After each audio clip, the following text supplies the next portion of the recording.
Welcome to the Daily News Currents. Today is Monday, February 24th, and for today's headlines we have: What did you do last week? Email stokes confusion and anger among federal workers.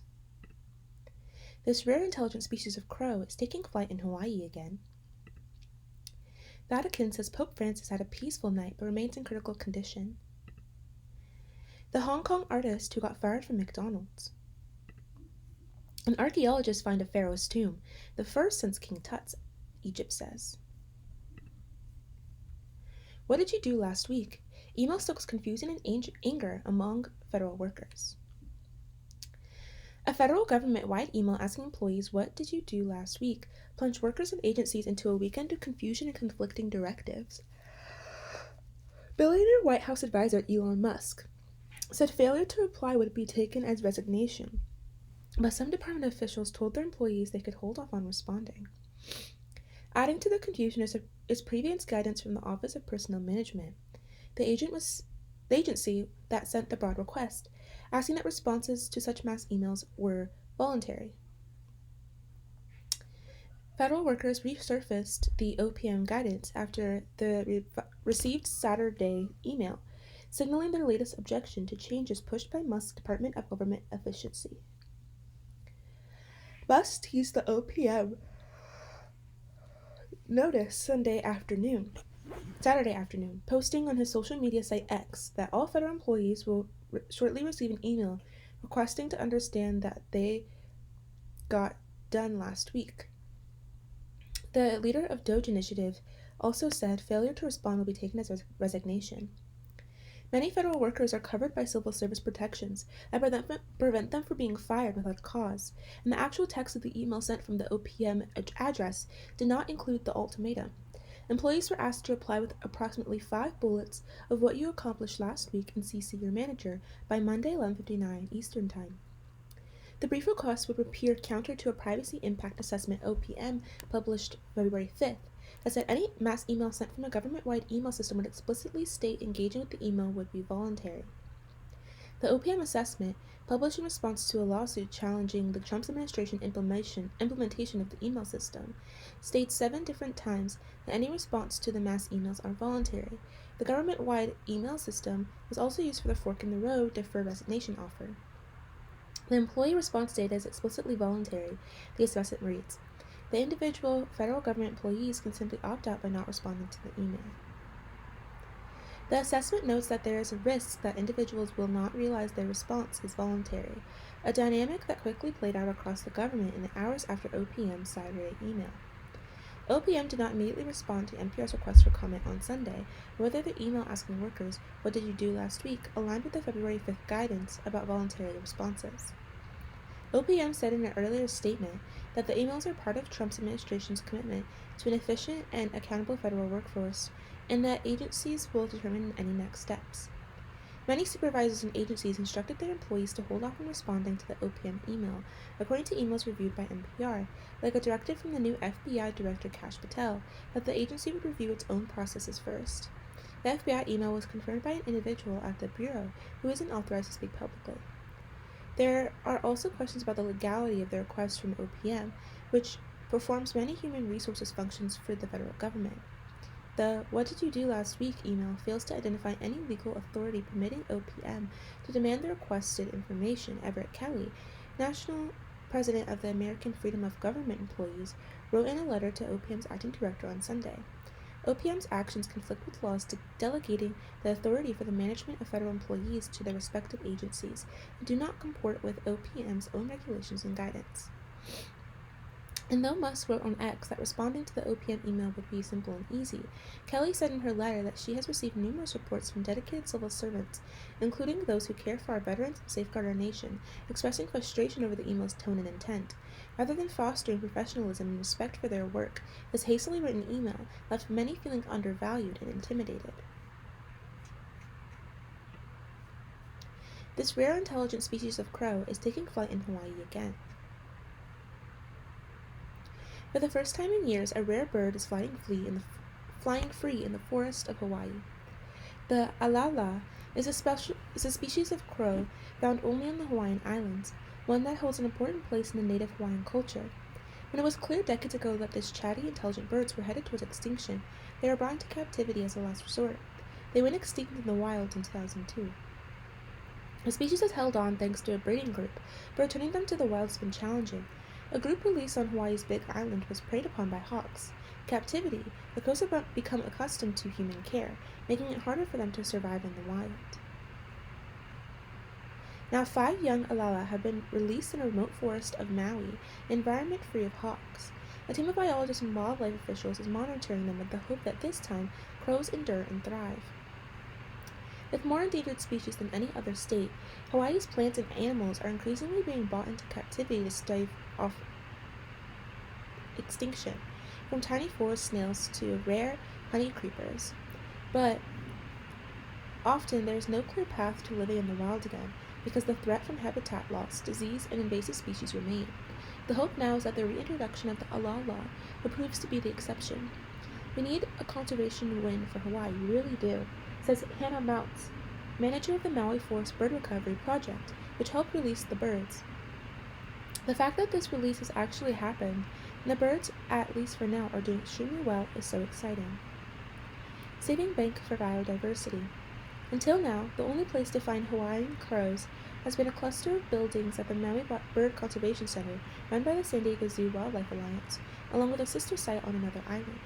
It's home to a number of species that are extinct in the wild and whose numbers are rapidly dwindling. They have quite an extensive language, said Jennifer Pribble, senior research coordinator at the center, as she walks up to the alala enclosures. The crows' loud calls echo between the buildings in a squawky call in response. Much of Hawaii's wildlife, Hawaiian crows, began to dwindle after the arrival of western settlers. Their native forest habitat was converted to agriculture and grazing. Mosquitoes brought in on ships carried avian malaria. Introduced species like rats and mongoose preyed on native birds and their eggs. It's why dozens of Hawaiian birds have gone extinct.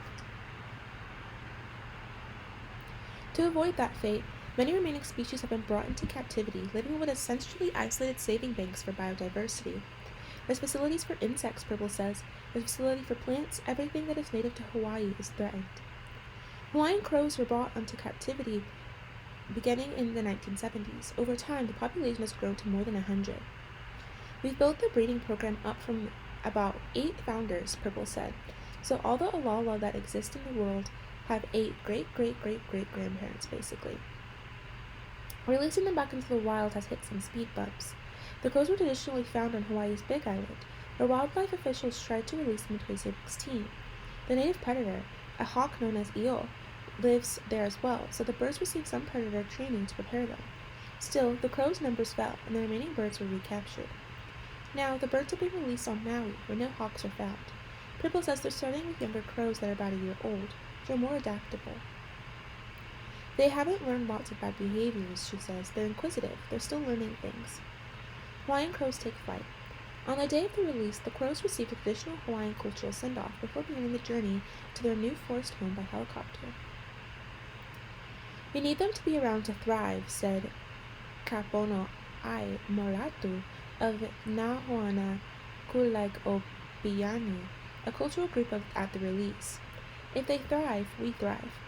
In the forest, the birds have netted enclosures they can retreat to if needed, and over time, they have ventured farther and farther into the forest. It's like this teenage gang, and it's really fun to see how they interact with each other, said Mounts. They help each other, and hand each other food. Still becoming wild again will be a process for the birds. They're still being carefully monitored and are receiving supplemental food from the field team of biologists. While the caretakers in captivity try to minimize human contact, the crows aren't used to foraging for food on their own yet. Mel says the challenge is that there's no playbook for returning animals to the wild after generations of captivity. Her team is figuring out what the crows need as they go. For some other species in captivity, there's still no way to release them because the threats from diseases like avian and malaria are still too great. She says this is why every small step forward is important for conservation in Hawaii. It's extremely hopeful, Mounts says. I don't want to say they're wild now and everything is done, but just the fact that we've gotten to this point is extremely promising and a big success. Vatican says Pope Francis had a peaceful night but remains in critical condition. The Vatican announced Sunday morning that Pope Francis had had a peaceful night in an Italian hospital where he is receiving treatment for a complex respiratory infection. Francis, 88, remained in critical condition on Sunday and was given high-flow oxygen treatments for double pneumonia at Rome's Gemelli's Hospital, which he entered a week and a half ago. He also showed signs of mild kidney failure, which the Vatican said was under control. The health crisis facing the pontiff, who was elected pope in 2013, has led to his absence from some regular Vatican appearances and drawn groups of Catholic worshippers to St. Peter's Square to pray for his recovery. Archbishop Rino Fiscella, a senior Vatican official who presided over the Mass at St. Peter's Basilica on Sunday, called on parishioners to make their prayers for Francis stronger and more fervent. The Pope was hospitalized for bronchitis in mid-February. On Saturday, the Vatican said Francis had experienced an asthma-like respiratory crisis that required supplemental oxygen. The Pope was also diagnosed with thrombocytopenia, a condition characterized by a low count of blood platelets, which help form blood clots. He was given blood transfusions to help treat it. The Vatican said Sunday that Francis was not out of danger and his prognosis was guarded, while adding that he was alert and had spent the day in an armchair.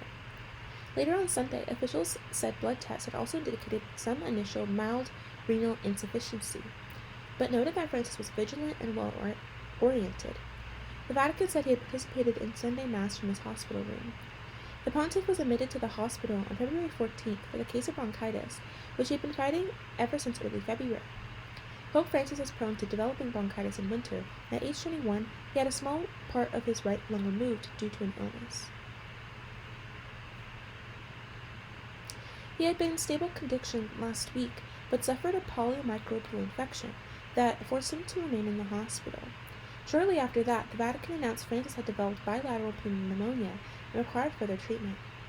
In a press conference on Friday, Dr. Sergio Alfieri, head of the Pope's care team and the Vatican Healthcare Service Vice Director Dr. Luigi Carbone, said that their main concern was that the Pope could develop sepsis, a potentially fatal response that the body can have to an infection. Despite his ongoing hospitalization, the pontiff has continued some of his work. Last week, the Reverend Gabriel Romanli, priest of the only Roman Catholic parish in Gaza, said Francis had continued to call him every night, even while he was in the hospital. The new daily communication between Francis and Romanli began as a result of an ongoing war between Israel and Hamas. On Sunday, Pope Francis missed the Sunday noon blessing for the second weekend in a row, but 2 homilies were delivered in his name. In written remarks released by the Vatican for his Angelus address, the Pope said he has renewed his solidarity to the martyred Ukrainian people and invited converts to remember the victims of all armed conflicts and to pay for the gift of peace in Palestine, Israel, and throughout the Middle East, in Myanmar, in Kivu, and in Sudan. In a homily delivered hours earlier to a gathering of deacons, Francis stressed the need for forgiveness, saying that a world that feels nothing but hatred towards its adversaries is a world without hope and without a future, doomed to endless war, divisions, and vendettas. Meanwhile, top church officials dismissed what they called rumors that the Pope may resign from his post. Cardinal Pietro Parolin, the Vatican Secretary, states in an interview with Corriere della Sera newspaper that any potential changes in leadership were unfounded speculation at the moment. I think it's quite normal in these situations for unverified rumors to circulate for misplaced comments to be made. This is certainly not the first time, Parolin said. However, I do not believe there's any particular movement in this regard, and so far, I have not heard anything of the sort. How the Hong Kong artist who got fired from McDonald's, Luke Ching, has made a name for himself with creative campaigns to improve working conditions for menial laborers, even as the scope for political protests in the city has narrowed. On a recent 8-hour shift at a McDonald's in Hong Kong, Luke Ching, 52, wiped tables, cleared trays of half-eaten fries, emptied cups of soda and milk tea, and lugged bulging trash bags to the dumpster. For him, the main goal of the part-time work was not making ends meet. It was a research for his main pursuit, using art to advocate for better treatment of people in menial jobs in a city with one of the widest income gaps in the world. That project came to an abrupt end last year when he was fired after publicly calling out McDonald's Hong Kong to reinstate paid meal breaks for employees at its local outlets. Oh, excuse me. Undeterred, Mr. Ching is pushing ahead, even as the scope for broader political protests has shrunk in the city. Many people have accepted that we are not allowed to speak critically about their workplace, but employees don't exist just to drive profit, Mr. Ching said in an interview. We have the right to express ourselves in public.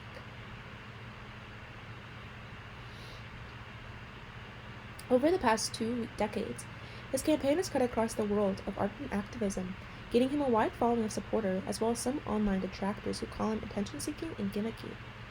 The workplace has been both muse and canvas, as he has agitated for everything from stools for museum guards to more consideration for the people who clean the subway. Hong Kong's minimum wage, about $5 an hour, barely covers basic living costs. There is no collective bargaining laws, and employers are not legally obligated to recognize labor unions, so relatively few do. Unions, nonetheless, have long been politically active, regularly joining demonstrations to pressure the local government. Such protests became more common as people in Hong Kong resisted what they saw as efforts to erode the high degree of autonomy Chinese leaders had promised after Britain returned to its former colony in 1997. But a year of anti-government protests, at times violent, led to a crackdown by Beijing in 2020 and the imposition of a national security law that has chilled dissent and led many activist unions to disband. Some labor organizers in Hong Kong have been convicted of violating the law over their pro-democracy activism and sentenced to prison. Lee Chuk-yong, a former lawmaker and labor champion, has been jailed since 2021, awaiting trial, and the government has offered a bounty for the arrest of another such activist, Christopher Monk, who now lives in the United Kingdom. Steve Song, director of the SOAS China Institute in London, said that on its own, labor activism is not likely to be seen by the Hong Kong government as a political threat to national security, especially if it targets big companies rather than government bodies. The difficulty is that in Hong Kong, what you do and how it will be treated is not always clear. Therefore, people are becoming a lot more cautious about what they can and cannot say. Pressure continues to mount. The city on Wednesday proposed amendments that would empower the government to reject new unions on national security grounds. Mr. Ching said his activism has always focused on livelihood issues, and he does not think there's anything wrong or risky about what he does. Things got tense at times during the COVID pandemic, he said, when authorities were cracking down on anything that might attract a crowd. Police searched and questioned him, he said, as he stood in a subway station wearing a garbage bag over his cleaner's uniform, with "lowest pay, highest risk, least support" written in tape. The company that runs the subway, MTR, later increased its hourly pay for contract cleaners. Mr. Ching has a master's degree in fine art from the Chinese University of Hong Kong and has participated in exhibitions and residencies around the world, including last year in New York, where he collected cans and other recyclable items as part of an effort to realize the artist as a citizen. Some of his work, video and photos and sculpture, is housed in the collections of museums including M+ in Hong Kong and the Open Eye Gallery in Liverpool, England.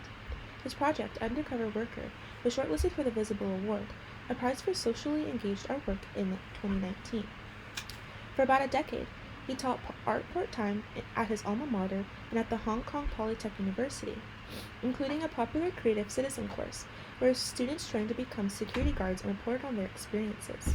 His inspiration for community activism, he says, dates back to 2007, when people chained themselves together to try to save a historic ferry pier from demolition. He set aside teaching last August and raised $25,700 in crowdfunded donations so he could spend more time making art, working briefly at fast food chains, a Chinese butcher shop, and as a cleaner in Disneyland Hong Kong. Though he uses his real name, he says his managers usually are not aware of his activism and were more concerned with filling vacancies. While working at McDonald's, Mr. Ching, who is married with a teenage daughter, posted diary-like entries on Instagram and Facebook to illustrate the repetitive toil during a typical shift. He tracked his step count and made images of himself picking up endless rows of half-empty cups. Mr. Ching said he was drawn to study McDonald's because customers from all walks of life use it as a communal space, bringing to it a Hong Kong flair. At his former branch in the middle-class neighborhood of Tai Po, elderly regulars brought their own insulated mugs, newspapers, and novels as they settled into their regular seats, refilling from the free hot water every so often.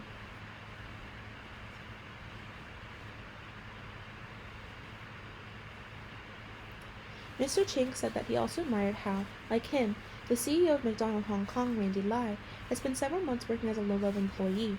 He brought up this experience in an open letter to her that was published in the Hong Kong broadsheet Ming Pao in January. You must know that without mealtime pay, countless colleagues return to work after a hasty meal or forego their rest time, he said. He was fired within weeks. Representatives for the company, owned by a Chinese private equity firm, did not respond to requests from New York Times for comment.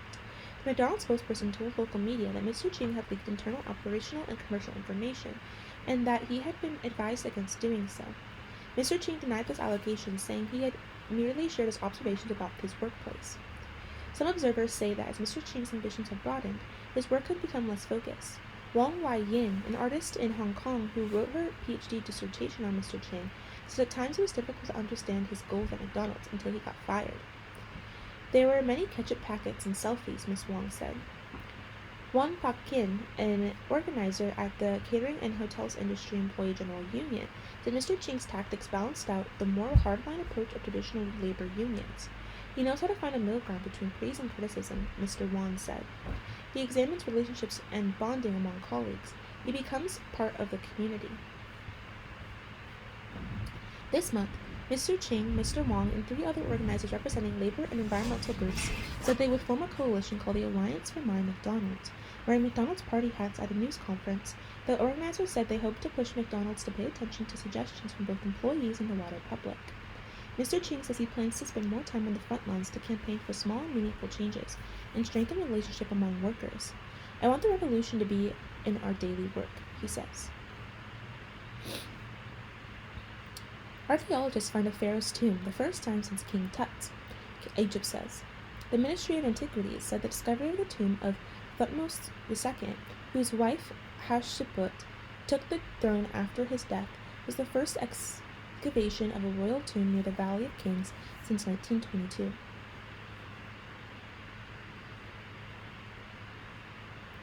Archaeologists have found a pharaoh's tomb near Egypt Valley of the Kings. The country's Ministry of Antiquities announced this week in what officials called the first excavation of a royal tomb since Tutankhamun's burial chamber was unearthed over a century ago. The newly identified tomb belonged to Thutmose II, who is believed to have reigned around 1480 BC. It was the last missing royal tomb of the 18th dynasty, the Egypt Ministry said in a statement. The excavation was a joint project by Egyptian and British researchers that began in 2022, and the entrance and main corridor of the tomb were found. The archaeologists at first thought the tomb belonged to a royal consort because of the location near the burial places of royal wives, and that of Thutmose II's wife, Hatshepsut, who took the throne herself after his death. Despite the ministry's assertion that this was the first such discovery since 1922, archaeologists have reported finding pharaohs' tombs in other parts of Egypt in the decades since, including in 1940 in Tanis and 2014 in Abydos. The member of the research team did not immediately respond to questions seeking clarification. I think what they mean is the first royal tomb in the area of the Valley of Kings or of the 18th dynasty, said Joseph Wegner, a professor of Egyptian archaeology at the University of Pennsylvania and a leader of the 2014 excavation. There are other cases of royal tombs that have been found, but he said the newly identified tomb was a major interesting discovery, especially for the evidence it provides that Hatshepsut was a really pivotal ruler of her time.